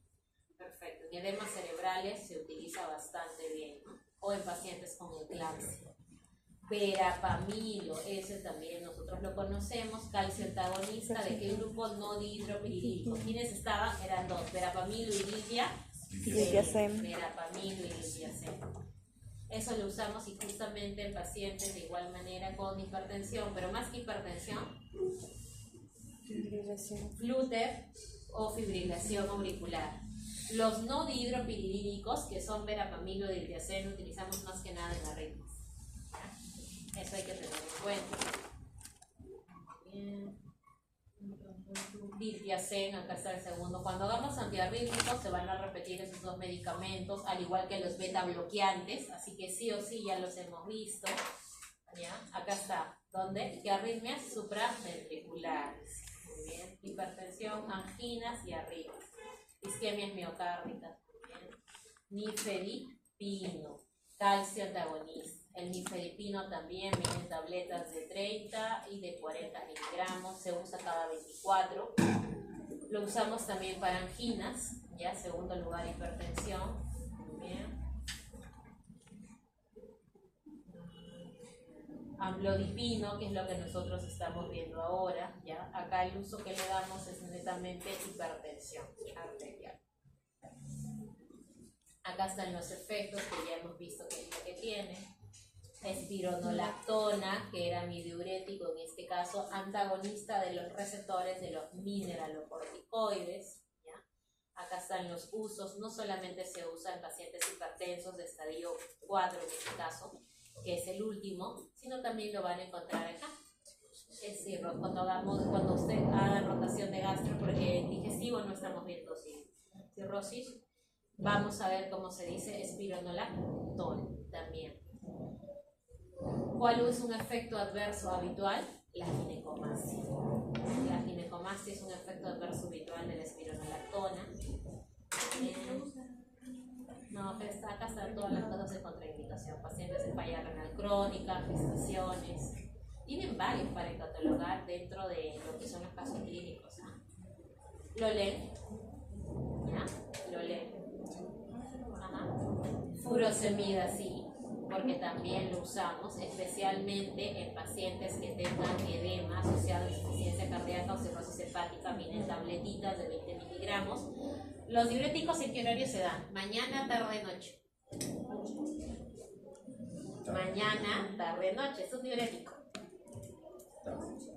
Análisis. Mañana, tarde, mañana, es muy bien. ¿Y hasta máximo cuándo? Tardes. Porque si le damos en las noches, ¿qué va a pasar? Exactamente. Si le das en la noche, lo vas a levantar continuamente al paciente. Por eso se da en la mañana. Y eso va, y la furosemida es muy efectiva. He tenido la oportunidad de usarlo. Esos edemas en piernas, literal, te los bajan los días. Es muy bueno. Pero bueno, y el paciente te lo dice, te voy al baño cada ratito. O sea, sí, es muy bueno. Por eso lo vuelvo a repetir, hay que tener en cuenta. Los diuréticos solo se dan en la mañana y en la tarde. No se van. En el caso, ellos se toman cada 24.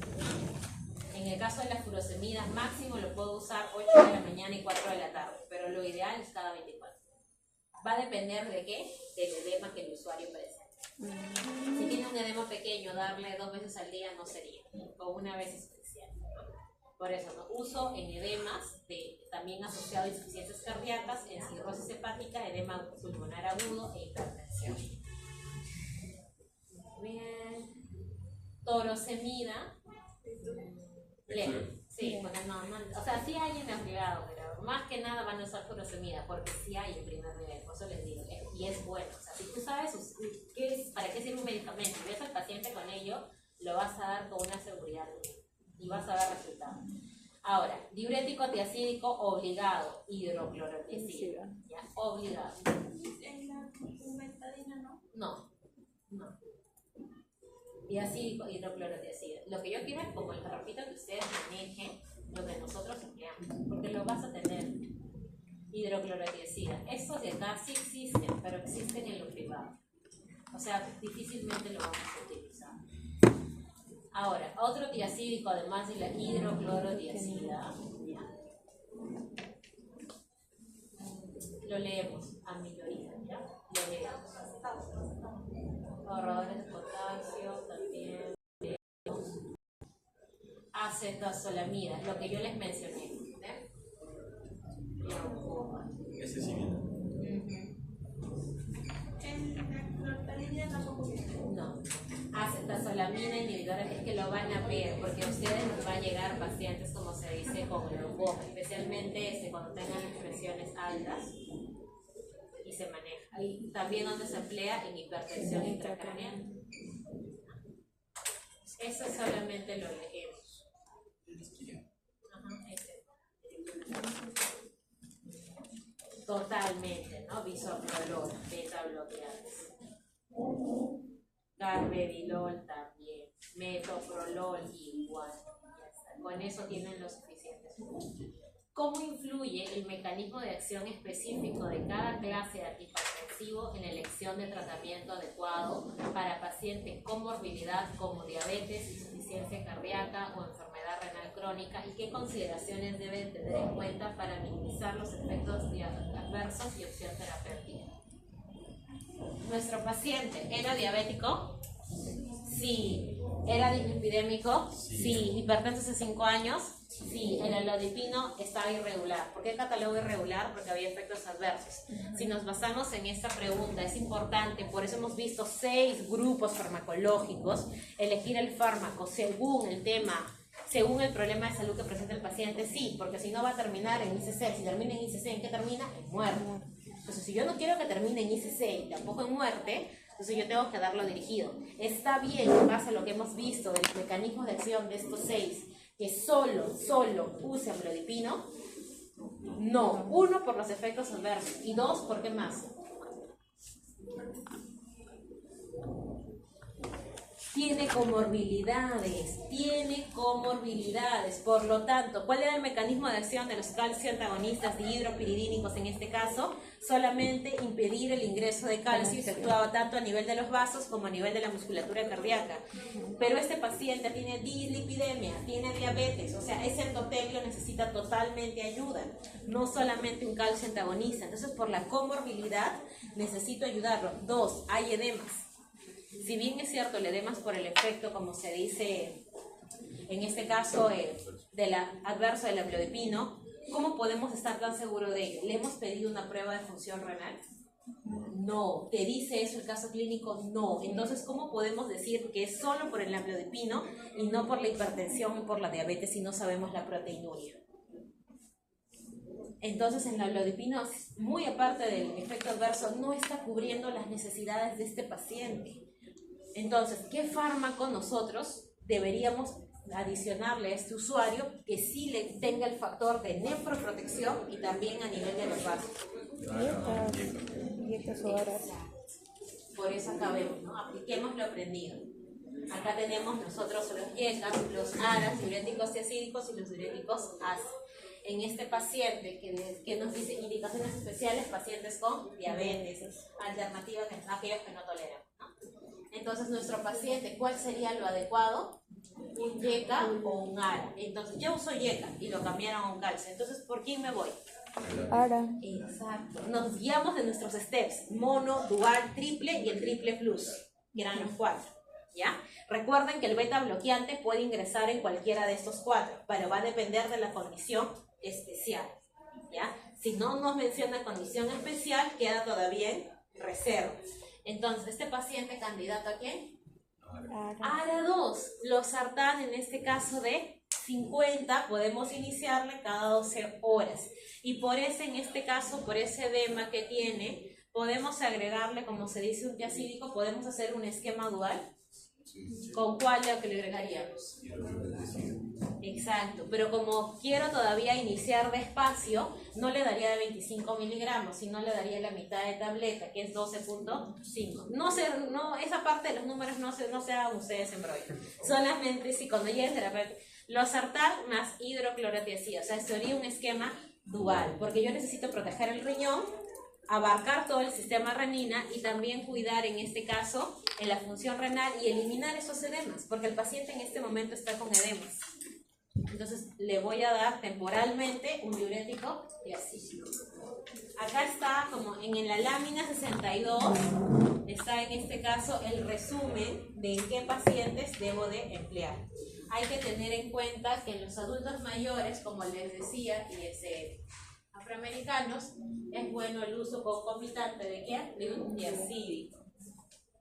Y el ASA es mejor diurético que el tiacídico, pero solamente se reserva para hipertensiones resistentes.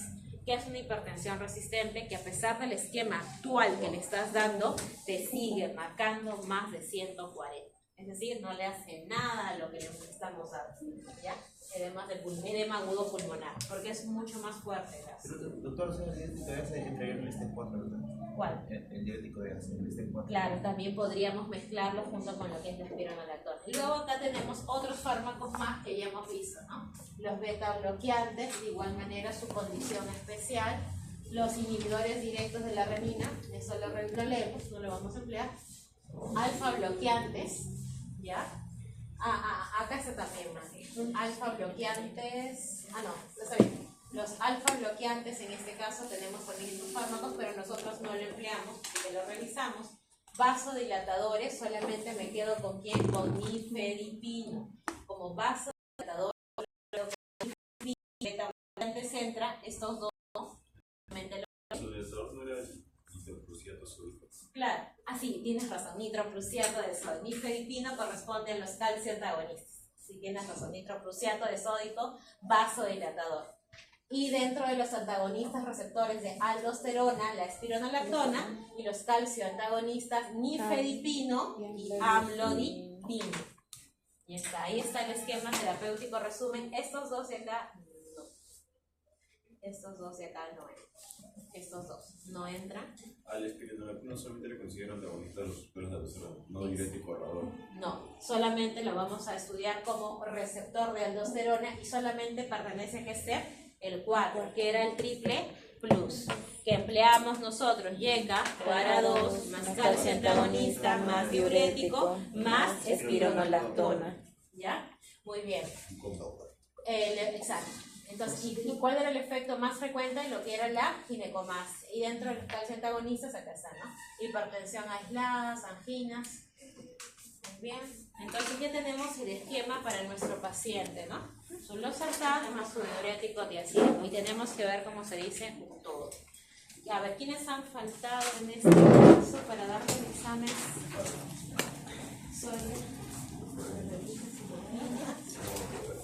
Y 3 han faltado, ¿no? Alfaro, Cagua y Charaja. Increíble.